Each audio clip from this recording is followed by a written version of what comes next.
Hello, welcome. I have some iced tea here. As far as I don't know, almost forgot to tweet out that we're actually doing the thing. Let's do that. I don't expect very many people to show up to this one just because this will eventually get into spoilers. Overall, if you have followed, I think down in the description box should be my written review on Goodreads and my live tweet thread of the book. So if you perused those, then you already know that I did not like this book. So there's that. Love that for me. Kind of sad. Spent $18 on the thing that I didn't like. Luckily, the refund is in, we're processing. I'll be getting that money back, but still sad that sad that I had to spend it in the first place. So if you've somehow managed to not know what the fucking Ballad of Songbirds and Snakes is, it is our prequel novel set 60 some odd years before the events of the first Hunger Games book, and we're following a young President Snow. And while I can't say in any kind of good faith, really, that the book does what everyone thought it was going to do, I think that it really straddles that line.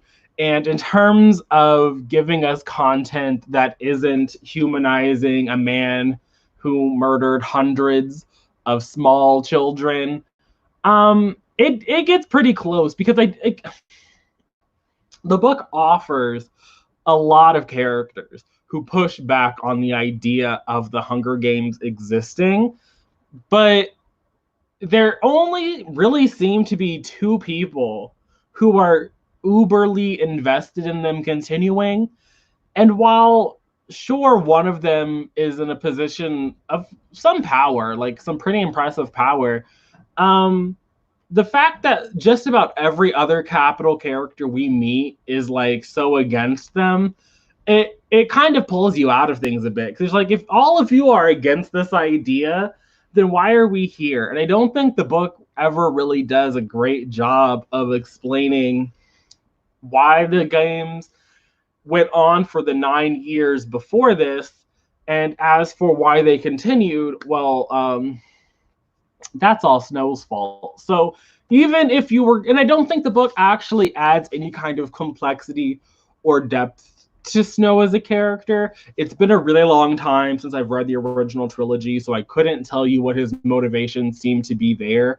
But the motivation the book offers us is Snow was born into this super uber wealthy capital family who then subsequently lost everything, because I guess all of the Snow family investments were in District 13. And so when District 13 got nuked into oblivion, there went all of their like holdings and monies and things.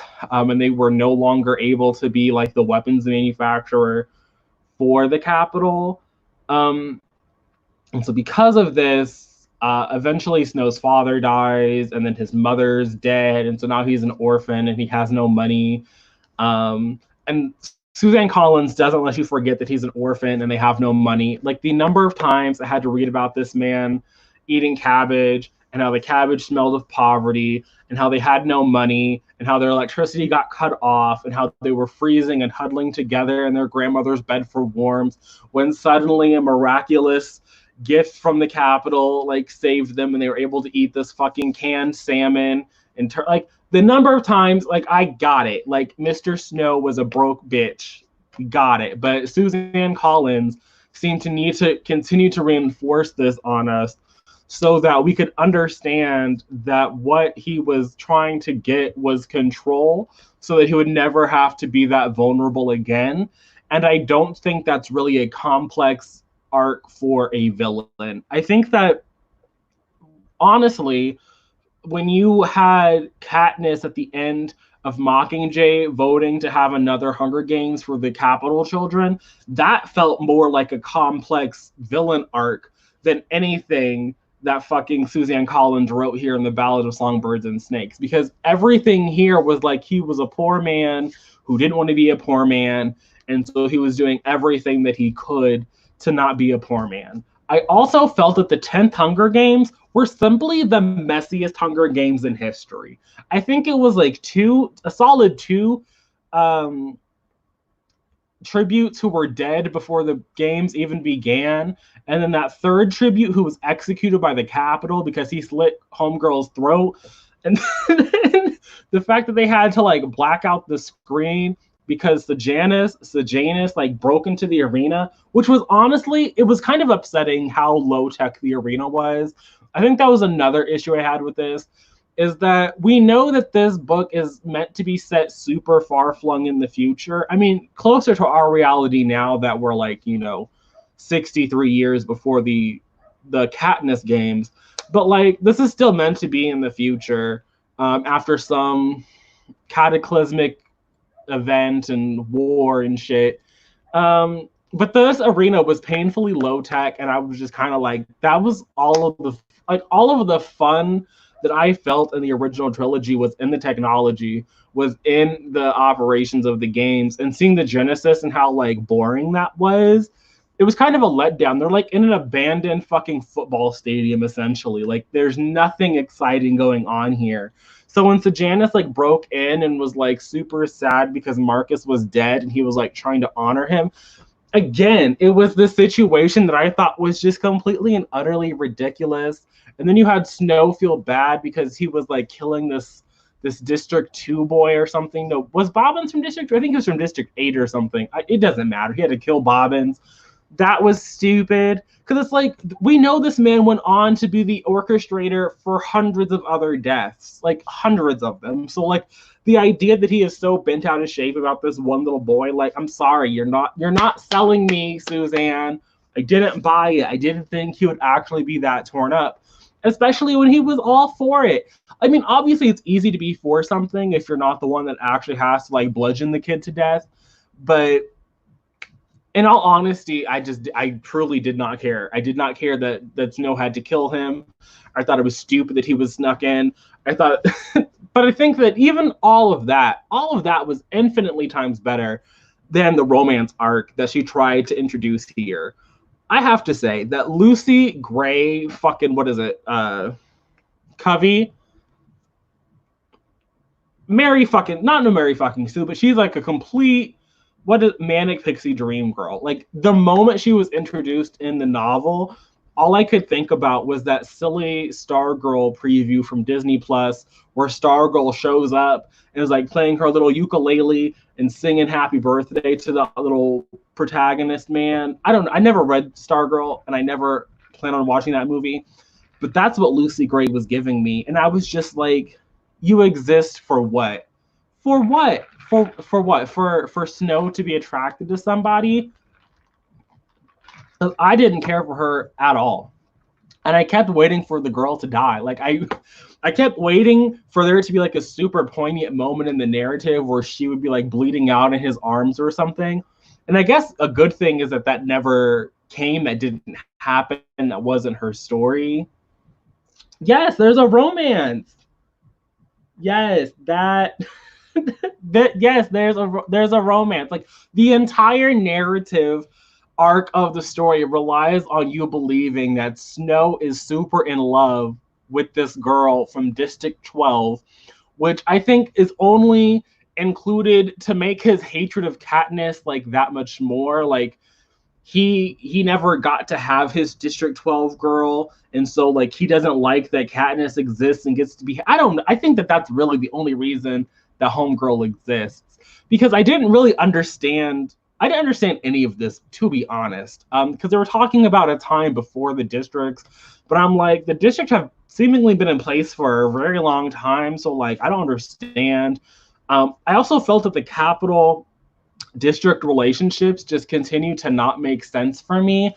I don't think that they made sense in the original trilogy, which is why I think that a lot of people didn't really. I think that this book tries to explain why the Hunger Games exist in the way that they do and how they've continued to gone on. Because from what I can remember of criticism that I read and watched at the time, to be fair, again, I also read these books when I was in high school. I was like 14, 15, no, I was like 16, I think, when I read these for the first time. So they'd already been out for a fairly long time.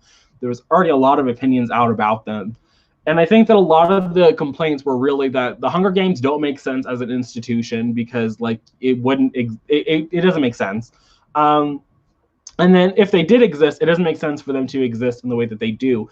And even here, I don't think the games make that much sense in the way that they exist, because even though there's only been 9 of them, somehow the rebels are still able to get into the Capitol. And before the events of the games, they're like bombing the arena, and that's how like 2 of the people die. And then Suzanne Collins goes out of her way to tell us that the tributes who didn't die and who are just injured in the blast are not being seen by doctors. They're being seen by veterinarians. And let me pull up my Goodreads, because there was a quote that I highlighted because it was the most disgusting thing that I have ever read in a book ever. And I think that it was meant to be disgusting, but the fact that it actually existed kind of had me shook. So let me see, because I actually shared my highlights and notes from when I was reading it on Kindle, because I thought that was a good thing to do. So let's see here. Ballad of Songbirds and Snakes. 50 highlights. That's not too bad, because the book is 500 pages. So the fact that I only highlighted 50 things. Where was it? It was at the 36% mark of the book. And I know that I highlighted it because it was stupid. Was it at 36? Okay, so this is how we describe the people of the districts. And this is like the recurring theme. A second-class citizen, human but bestial, smart perhaps but not evolved, part of a shapeless mass of unfortunate barbaric creatures that hovered on the periphery of his consciousness. And then, so that's him describing the people of the districts, right? Like, they're on the periphery of his consciousness. They're not really human, which again doesn't make any sense. Like, there's nothing for me to I know that there was a war and there was like a situation, like obviously the capital is this like tyrannical government that imposes its will on the districts or whatever. Why we got to this point where the people of the districts were beasts and like subhuman doesn't make any sense to me. Like, that's some extreme class warfare that personally I can't really buy into, maybe because I'm not a white person. White people in the comments, feel free to chime in if you could get to that level. So at 36 of the way through the book, the games haven't started yet. And then, so they're doing the interviews, which are not quite the same as they were in, Katniss's year. They're voluntary. You don't have to do them. So a lot of the tributes aren't trying to be part of this like situation to like drum up support for the games.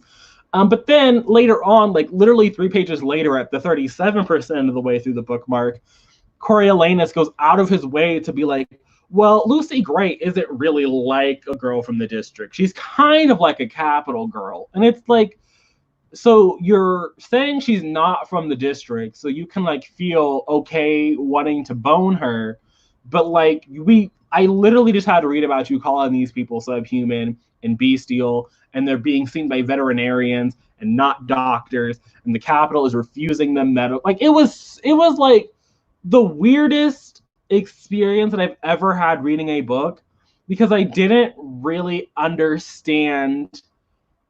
I didn't understand the thought processes. I didn't think that there was a foundation for this to be the thought process. And it really bothered me when you think about how I don't think everyone in the Capitol is exclusively white, but we know the people in the districts are definitely multiracial. And so the idea that he would be like their beast, it complicated things. And I really don't believe that Suzanne Collins has the range that people give her. Like, going into this, people were like, we trust Suzanne, and Suzanne we trust.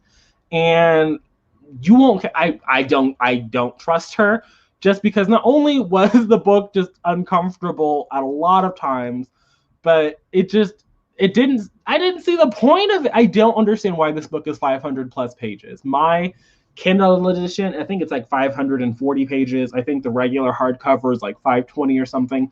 The idea that this book is as long as it is makes no sense to me. This could easily have been a 100-page novella. I wouldn't have fucked with it still, but I think I could have respected it, because in protracting this into a 500-page book, I think that a lot of the flaws were really highlighted. Let's see here. Just read the intro. It's so, yeah, I didn't like the first chapter. I think the first chapter is still trash. Don't fuck with the first chapter. This book made me want to bully the rich. You know, maybe that's what the goal was. I don't know. Everyone, because I tweeted that I didn't have faith, and everyone was tweeting me back. Well, did I tweet that I didn't have faith? I know I made a couple of comments, and a lot of people were like, the original series did X, Y, and Z. You don't think that the girl who wrote the original trilogy is going to be out here romanticizing Snow? And to be fair, I don't think that Snow was romanticized. I do think that Snow was just presented as who Snow was. But I don't think that anything we learned about him here made him any more complex than what we got in the books and in the movie. I think that in the movies and in the books, you get the same perspective as you get here, but you have to pay $18 to get it, or at least $18. That was the cheapest I saw it. I think usually the ebook is I guess there's the library, which is free, but my library didn't even have it. And I think Mina was tweeting that it was on Hoopla, so I guess you could check on Hoopla and you can get it free there. But a lot of people were telling me that they were going to reserve their judgment and wait and see. And I couldn't get on board with that one. I just couldn't. And after I read it, did I go into the book expecting to not enjoy it? Yes, I definitely did. In my defense, I go into books not expecting to enjoy things all the time. Like, I went into The Cruel Prince not expecting to enjoy it. That was a solid 3-star read. This is not a solid 3-star read. From calling the people of the districts like beasts and subhumans, and the poor way that the romance was executed, because the romance in this has to work for the plot to work. Like, for me to believe that there are moments where Coriolanus doubts the efficacy of the games, I have to believe that he and Lucy Gray actually have some kind of romantic connection, and I don't believe that they do. I feel like the book would have been stronger if there wasn't a subplot of like Snow betraying the capital to help Lucy, and him being sentenced to like be a peacekeeper, and then suddenly that decision being reversed and the 10th games being wiped away. Because it's like, even if the 10th games weren't widely televised, it is made very clear that not only did the people of the capital really remember Lucy Gray, and thought that she was, going to be a star. Like, the entire reason he even is happy to have Lucy in this mentorship matchup program is that at her reaping ceremony, she sings a song. I'm going to be also very frank here. Every time there was lyrics on the page, I skipped over them. I did not sign up to read it. I didn't sign up to read the lyrics. I'm sorry. I don't have a tune. It's not being sung to me. I'm not reading her lyrics. I'm just not. But so she sings her little song, and so she becomes like the sort of breakout hit girl at the little situation here. And so then he's like, okay, well, there's some star potential here. And so even though I think she's going to die in the games, I still might be able to finagle something and like make it work out for me in the end. And so the idea that this girl who was like blown to stardom could easily be like brushed away and like forgotten about is wild to me. And I also thought it was wild. Not only was Snow out here like redesigning the games from the ground up, like every aspect of the games that we come to recognize when Katniss is in them essentially started with Snow, from the betting to being able to send, the sponsors that thing. The tokens essentially start with him. The idea of like poison starts with him. Mutts are essentially introduced. Deadly mutts are introduced for the first time when Snow is in the mentorship program. Wouldn't be surprised if the changing arenas start with him, because the capital at this point has no money. So because of the betting situation, I'm assuming that's how they were able to upgrade the technology and then eventually have like better arenas that are actually entertaining to read about and stuff, like arenas where the people aren't like locked away in underground tunnels that don't make sense. Also, there was a whole tuberculosis subplot. Like half of the kids in the 10th games weren't even killed by the other kids, which again, like maybe that makes me a terrible person. But when I was sitting here reading that, I was like, what is going on here? Because again, you had like 2 of them, I think, died in the explosion that was caused by the rebels. At least I think it was caused by the rebels. It might have been an inside job. Who knows? Like the 10th game was a mess.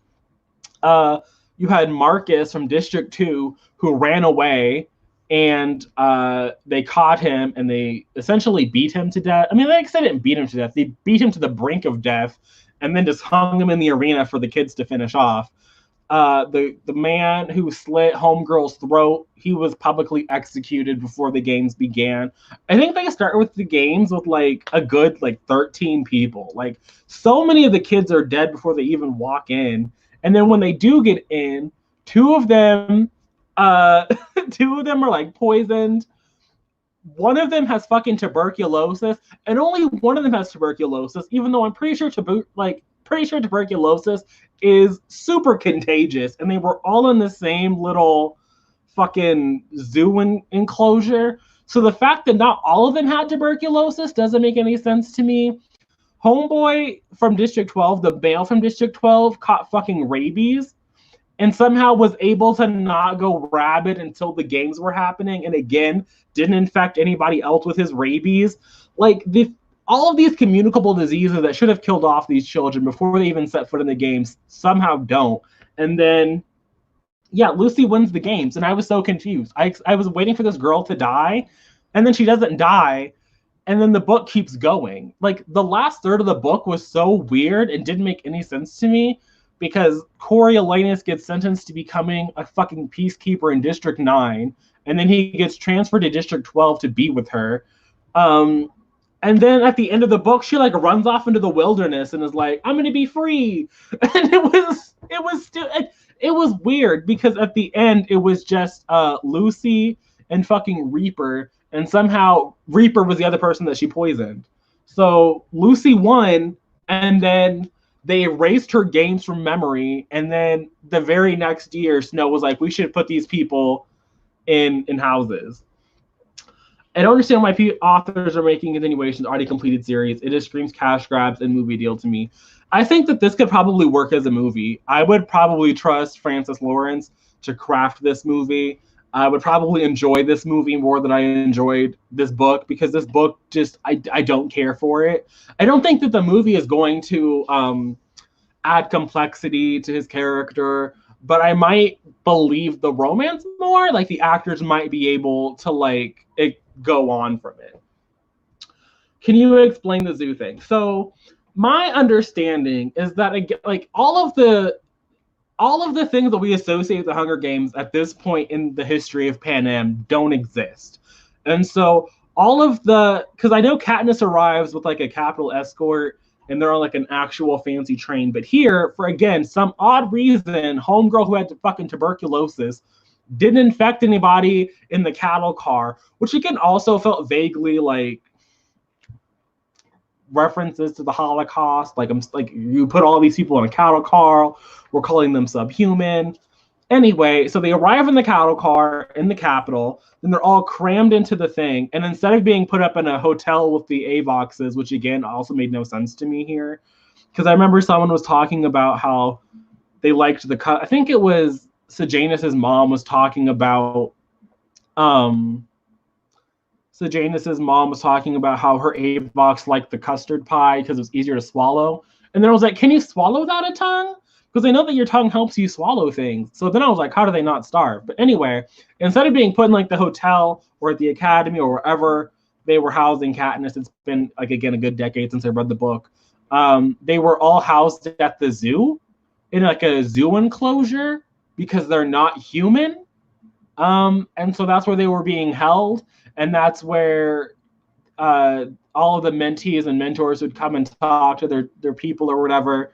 And that's where Arachne was murdered. That's where Jessup got bit by the rabid raccoon. I guess that's where Homegirl got tuberculosis and managed to not spread it to anybody.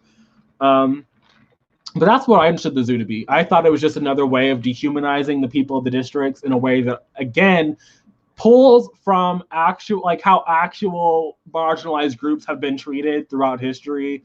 And some of these characters are marginalized, but a lot of these characters, like Lucy Gray, I'm assuming is a little white girl. So it was just, it was an odd choice, I thought. I can't wait for thousands of videos about Snow being Katniss's great-grandfather. I kept waiting for that to be how it was going to go. Like when Coriolanus got banished from the capital and sent to be a peacekeeper in District 9, and then he made his way to District 12, I was waiting for them to be like, and this is Katniss's great-great-grandmother, and he knocked her up or something.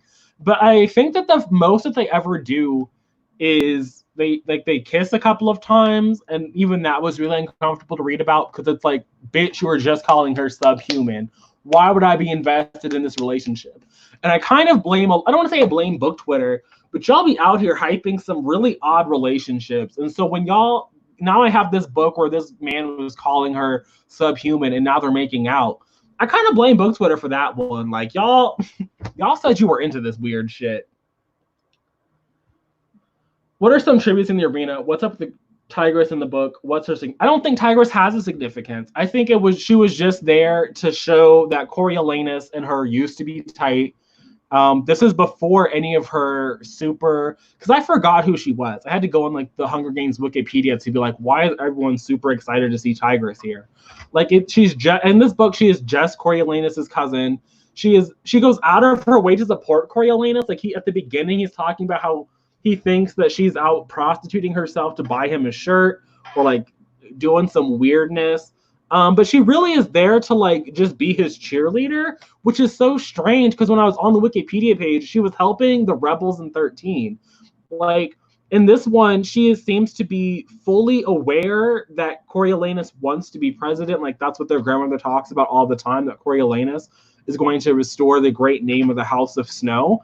And she's super supportive of him, you know, getting his way through school and all for him being in support of the games. And so, or at least that's the vibe that I got. Like, again, like she was just a cheerleader. So I didn't understand how, I wish that would have been an interesting book to see how Tigress went from being supportive of Snow to ultimately helping undermine him 60 years in the future. I think that would have been more interesting. But I don't think that Suzanne Collins wanted to tell that story. And I don't know if she could tell that story after I read this one. What was it? It was literally an abandoned stadium. Like, again, like this is like the most bare bones thing ever. They talked, it was like literally an abandoned football stadium, abandoned soccer stadium, an abandoned baseball stadium, like very that vibes.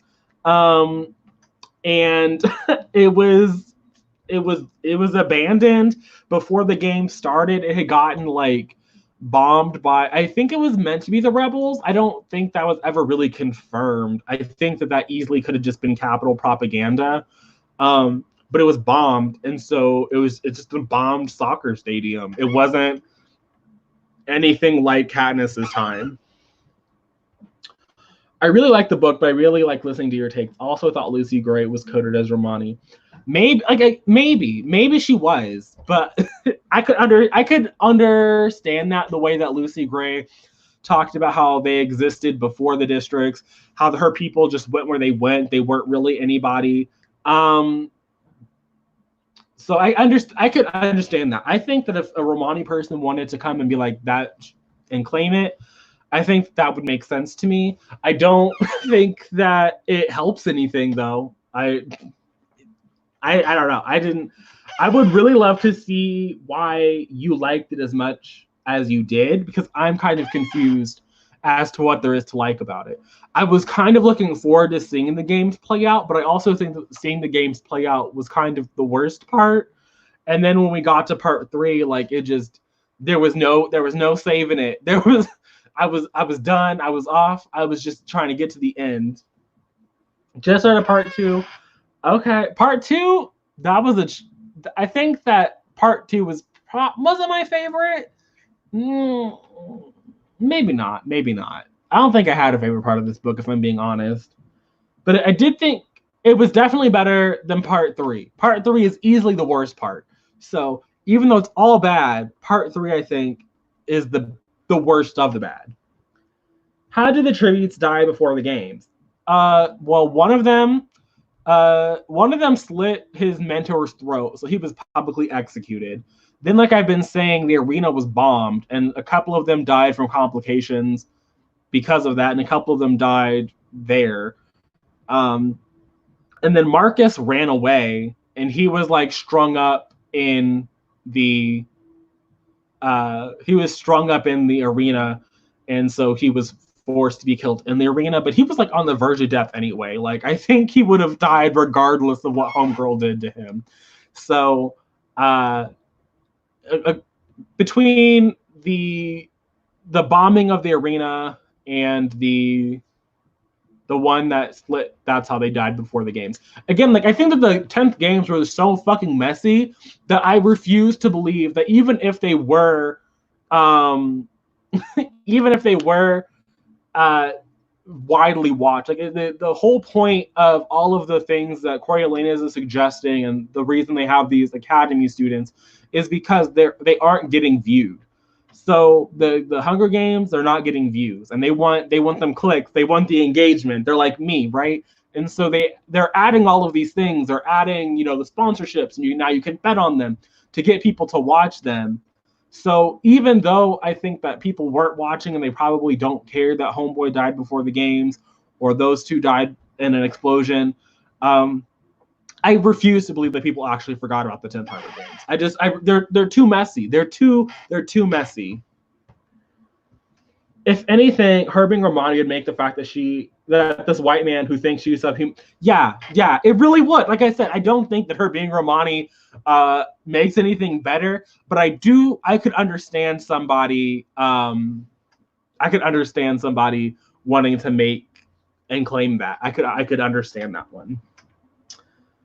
Yeah, the Hunger Games, it does. It definitely does. I think that it always has, from when we cast the movie versions to just how they played out regularly, but it's weird. I mean, you can still like him. I didn't really care about any of the characters here, but he was cute, I guess. Did the arena get bombed and then they were just like, let's make this the arena? Or no, it was supposed to be the arena. So what were they doing? It was before the launch of the games, and they were doing a tour. I don't know why they were doing a tour of the arena. I thought that was so strange. But they were doing a tour of the arena, and during the tour of the arena, I think it just like a chain of bombs just started blowing up, and then like the chapter ended. And I was like, you can't have me really out here worried about Coriolanus dying when this is a prequel. So I think the arena getting bombed was meant to be like, ooh, drama, ooh, tension. And I was like, bitch, I know he lives another 63 years. Like, I don't care who dies. I know he ain't gonna be dead. Didn't the District 1 tribute and District 2 girl die trying to escape through and after the explosion? I don't know who died in the arena during the explosions. I just know people died during the explosions. Like, I don't think Suzanne Collins was really invested in half of the tributes here. I think that's why so many of them died. And I also, as much as I wish I could be upset that they died before the games, I do think it was necessary because we weren't following somebody in the games. We were following an outside perspective. And so killing off 24 people from an outside perspective when he's only invested in one of those people it would have been annoying. So I understand why people died before the games. I wasn't bothered that they died before the games. But I could not tell you who died before the games. I can only tell you how I believe they died. And they died in the explosions, in the public executions, and not in the arena. That's all I'm confident in sharing. I died of tuberculosis, not click. You know, really, really. When she died of tuberculosis, I was dead. Dead, really dead. I'd rather read a Hunger Games set in the future where Katniss is kids. I know it wouldn't make any sense considering the end of the trilogy, but I'd read that. I mean, I know there supposed to be like one final Hunger Games of like the capital kids. That could be interesting. I also just think that life after, you know, okay, so you got rid of this tyrannical government. What now? But I do want to say that I don't think that would probably be very popular because, what was it? Children of Virtue and Vengeance tried to explore that similar thing where Children of Blood and Bone, we got rid of the oppressive government, we thought, and Children of Virtue and Vengeance were trying to explore life after the oppressive government, and everyone hated it. So I don't know if I would. At this point, I'm not really checking for anything else Suzanne Collins has coming out in this world, in this universe. When I went on to Goodreads, there weren't a lot of actual reviews of people who had read the book. Of people who had read the book, I think there had been like 3 other people who had typed thoughts and opinions in. Most people seem to enjoy it, and one person said they would like to continue with Snow. I don't feel particularly the need to, but if we were actually going to explore him and his complexity, sure, write it. But I do think that her kids would maybe be more interesting to see them navigating a post-Hunger Games world. That could, I don't know, though. What do you think of the conflicting ideas of government and human nature? That was definitely my favorite aspect of the book and why I liked it so much, rather than just the plot. See, I don't really think that I think that theme is probably, what was it? It was NPR's review. They talked about this. How in this book, I think that there aren't really that many conflicting ideas. I think that Coriolanus's idea of we need to continue these to control the chaos and to control as essentially a propaganda machine is really the one that we're going with here. I think that the idea of government and human nature was better explored in the actual trilogy than it was here. Here it was just like, I need control in the chaos, and that's what I need to get out of it. I don't think that the idea that people are inherently violent is, one, all that unique an idea. It's been around since Hobbes, so that's like what, the 1500s, 1600s or something. And I think that it's pretty demonstrably not true. And so the fact that this book is set in like what, 2030 earliest, like 2100 maybe, like so far in the future that you're pulling ideas from like over 1,000 years in the past. Like, I don't know. I don't really know if I'm really going with that philosophy. You know, I don't know. I'm not saying that there isn't value there, but it just, I don't think that it was, for me, I didn't get the discussion I think Suzanne wanted me to get. Suzanne spent a decade making a whole album. Okay, I'm a dumb bitch. I don't really know what you mean there, but okay. Who are the named? Everyone has a name. Every single one of them has a name. They're all 24 of them are named. So, and we get the names again. I skipped over any of the song lyrics, and then there was a recurring theme of Coriolanus like scratching out the dead tributes, and they were all named, and all of their mentors had a name, and I couldn't tell you why, but they were all named, and only Lucy Gray and Marcus and I guess Reaper stick out to me. I think they were the important tributes. Why she could have, I think this could have easily been a short story. Easily been a short. I think that if this had been 150 pages, I would have respected it more. Still would not have liked it. Still would not have cared for the events that happened. Um, just throwing it out there. I don't think I would have liked it more, but I think I could have respected it as a thing. Yeah, they're all named. They're all no, but I think we've established. I don't remember everything that happened in this book, so I can't judge anybody for what they remember or don't remember. Even in the audiobooks, the songs are bad. I don't think I was expecting the songs to be better in the audiobook. The only thing I really wanted from the only time I wish I had the audiobook was when Sejanus's name appeared, because I didn't know if it was Sejanus, the Janus. I didn't know. I couldn't tell you, don't know it, and I didn't like it. I think he was probably my least favorite character. Didn't like him at all. I'm sorry. Yeah, are they bad? I'm sorry that they are bad. I would expect them just to be like spoken, but maybe because it's Suzanne. Did Scholastic splurge and hire some people to sing? Yeah, rip.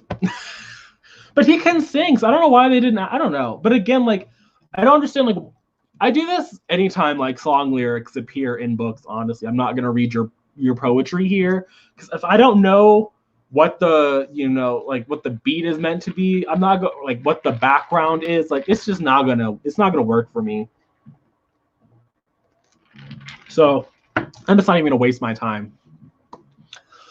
I've been at this now for like 45 minutes, and I would appreciate people who are watching the playback being able to hear the thoughts. So I'm going to go for another 10 minutes, I think. So if you have any final questions, if you want, I can try and, answer them here. I don't want to keep people waiting too long. I don't want this to be like my docile review. That's unreasonable, I think. But can we talk about the reaping? Yeah, we can talk about the reaping. I probably agree with Lucy Gray that it was probably rigged. I do think that her reaping was rigged, which I think added to just my general distaste for the novel. Not because I felt that it took away from anything, but I do think that her reaping was rigged, and I don't believe that the mayor pulled her name out. And that's really the only thing I have comment on, because I think they talked about the other kids being reaped, but they weren't that important to anybody ever. I thought that the snake thing was weird at her reaping, but I do overall, just in terms of the reaping, I do think that Lucy is great. I don't think her name was on that slip of paper. I don't know why, but I shouldn't have any faith in Midnight Sun after that excerpt that Barnes Noble had on their website that I tweeted out from. Well, I didn't tweet it. Livy from I Livy for Books tweeted it out, and I read the excerpt, that little sentence, and the sentence didn't make no goddamn sense. So I should have no faith, but I have more faith in that than I do in this, because at least Edward isn't really an antagonist. Like, is he a terrible person? Yes. Is Stephenie Meyer low-key a terrible person? Yes. But you know what? I have faith. I have some faith. I'm still not probably gonna love it, but I have more faith. I would expect someone who could actually sing to be able to sing on the audiobook. But I guess if you don't really have, like, if all you have are lyrics, you're not just gonna make up your own melody for it. So I'm sure it's a little bit more complicated, but I feel like I would have appreciated it. Maybe in the movie, Lionsgate claims they're working on it, so give it to me. The little Mockingjay song from the first trilogy. I guess it was technically four movies. That seemed to do well for them, so maybe they'll give us some of. There's a lot of songs in this book. There's so many goddamn songs. I don't know what the lyrics to any of them are, but I'm sure at least the first one at her reaping, that sort of puts her on the map, will be incorporated into any potential movie. I missed this. Does Deep in the Meadow have any place in this book? They talk about the meadow and when they're in District 12. I don't know if Deep in the Meadow is a song. Like I said, I skipped over the lyrics, but they do. They go to the meadow when they're in District 12. They go to the little black market when they're in District 12. Like, there's a lot of fan servicey things in District 12 and that part of the book. I think in the Meadows when Lucy finally leaves Coriolanus, she like finds out that Coriolanus had Sejanus killed, and then she like runs away and is like, I don't want to be with you anymore. And he's like, but I want to be with you. And then he gets reprimanded back to District 2, and then he doesn't actually go to District 2. He gets sent to the capital, where he gets to go live on his life and do stuff. Honestly, I'm at the point where I'm going to stick to my own hand.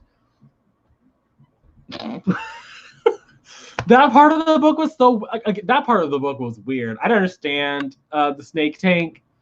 I didn't understand how it like made Clem grow like scale. That part of the book is weird. I don't understand these snakes. I didn't like these mutts. I don't care to see them ever again. I understand that they had to exist to like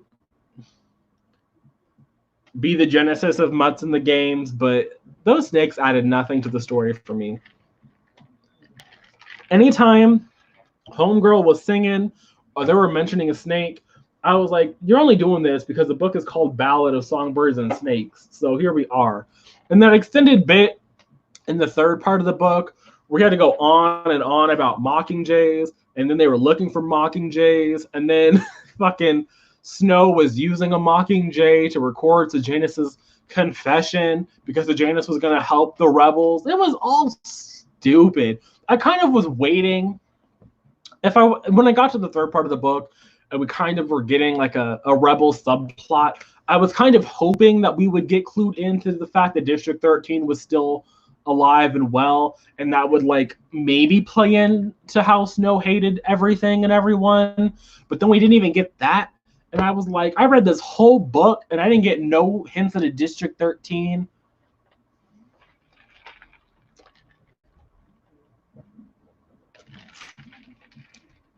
Trash. Okay, we got another like 3 minutes. I don't know if that was actually been 7, but 50 minutes feels like when I was going to cut this off. So last few things, would love to hear it.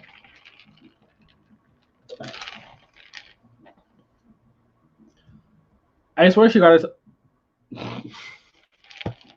You dragged her, not me. Don't come for me, Suzanne Collins stan. That wasn't me. But I agree, but I didn't say that. Yeah, they don't really mention 13 other than that's where the Snow money was. And that's why they don't have any. I kind of wish we saw more modern games, maybe from Career's perspective, like a no. See, I think that could work as like a bind up of novellas, kind of like how there's that Throne of Glass one. What is it? Assassin's Blade. I think that could work as a series of novellas. I'm not sure I really want full books from any of the winners. Like, I don't really want a Mags book. I don't want a Haymitch book. I don't want a Finnick or an Annie book. But I do think it could be interesting in a series of novellas. I probably wouldn't read them because I'm not a novella person, but I think I feel like that would have been better than what we got. You could have even put Snow into that collection of like thing. You could have done that. And I think that fans would have appreciated it more because they would love to see their favorite character like Finnick or Haymitch or Mags, because that's all anybody's been talking about since Snow was revealed to be the protagonist. And you could have included the Snow story in there. You could have had it still be 500 pages. And I think it would have worked. I think it would have worked anyway. Maybe Lucy, I don't know. I feel like Alma Coin, I don't know. I don't think Lucy, if Lucy Gray was Alma Coin, that would be the greatest reveal of all time. Because I feel like they're very different people. Again, it's been a really long time since I read those books. But that would be something. I would be truly shaken. Thank you. Sometimes I have good ideas. Not very often, but on occasion. If you can hear the garbage truck, I'm sorry. It's trash collection day. The Ballad of Songbirds and Snakes 2, Now She's Coin. Yeah, I mean, would I read that sequel? No, I probably wouldn't. But I also said I wouldn't read this. And before this, I said I wouldn't read Crescent City. And I done spent money on both of them. So don't trust me because I lie. I lie, and then I read the things I say I'm not going to read.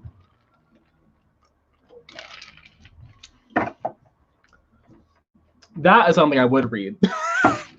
But at the end of this one, he's too rich, so he could probably afford more than Cabbage. Because the Janice is like, the Prince low-key adopt him.